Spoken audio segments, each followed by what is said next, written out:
Aujourd'hui, pour ce deuxième épisode, nous allons parler d'un manga assez célèbre, tout simplement One Piece.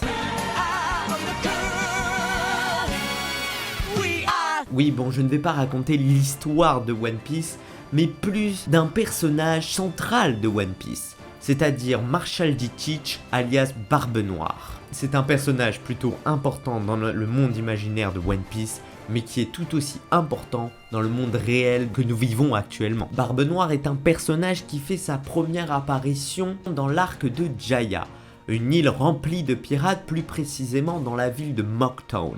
Teach va rencontrer Monkey D. Luffy auprès d'un pub. Un pub qui se nomme White Cherry. Ce personnage apparaît comme l'opposé de Monkey D. Luffy avec cette scène mythique.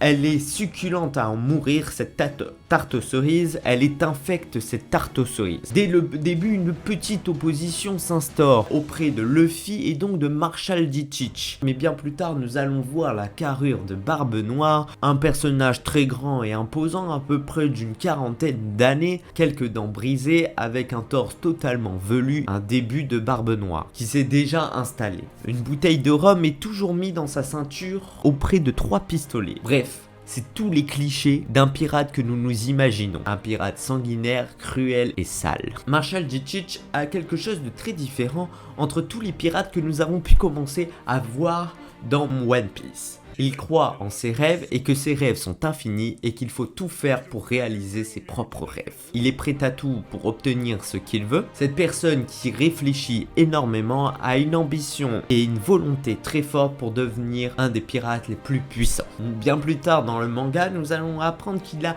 mangé un fruit du démon de type Loggia. C'est le fruit du Yami Yami no Mi.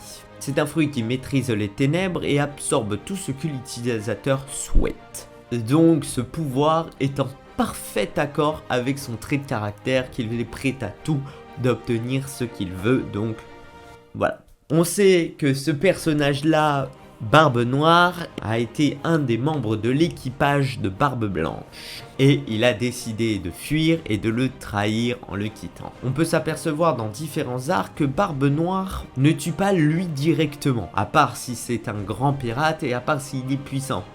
Ceux qui ont la référence, vous aurez compris où je veux en venir. Car il est assez intelligent pour savoir quand il doit se replier ou même faire des alliances avec ses propres ennemis. C'est-à-dire de devenir un grand gangster puis à rompre son serment quand il aura atteint son objectif. Il n'y a aucune règle pour lui, il est prêt à tromper n'importe qui. Bref, ce personnage a une très grande évolution tout le long de One Piece. Et on verra que ces évolutions suivent une personne très particulière. Eiichiro Oda a pris une très grande inspiration d'un personnage qui a existé vraiment et historiquement. Il a le même nom, il a le même surnom, il se nomme Edward Teach. Oui, c'est déjà un point commun, rien que le nom, comme je vous ai dit. Cette personne est née vers Bristol en Angleterre en 1680, du moins c'est ce qu'on en pense, car il n'y a aucun écrit sur cette histoire, nous ne connaissons pas vraiment son enfance ainsi que sa jeunesse. Une différence notable comparée au livre de One Piece, ce n'est pas quelqu'un de massif, mais c'est bien quelqu'un de grand, bien exagéré par Eiichiro Oda qui fait environ 3,33 m. Mais par contre, il a de très gros traits qui se rapprochent du personnage créé par Oda au vrai Teach. Une barbe très noire, un corps sale et velu, il sent le rhum et la poudre à canon. Il adore qu'on lui donne une image de monstre.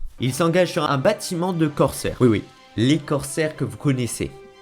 Avec les mêmes privilèges, c'est-à-dire d'être un pirate pour le gouvernement, tu as l'autorisation de piller tous les bateaux qu'il te semble. Il apparaît dans l'histoire à partir de 1716, lorsqu'il devient pirate auprès d'un capitaine nommé Horningold. Il lui confie tout simplement un sloop. Oui, le sloop c'est un bateau beaucoup plus petit avec un seul mât. Pendant 2 ans environ, Teach est le second de Horningold, jusqu'au jour où il aborde un navire marchand français. Il reçoit donc son premier navire français armé de 40 canons. Il était nommé le Concorde, il a rebaptisé le Queen Anne's Revenge. Teach commence à prendre de l'ampleur, il fait naufrage un peu plus tard de ce navire et décide de se séparer de Horningold.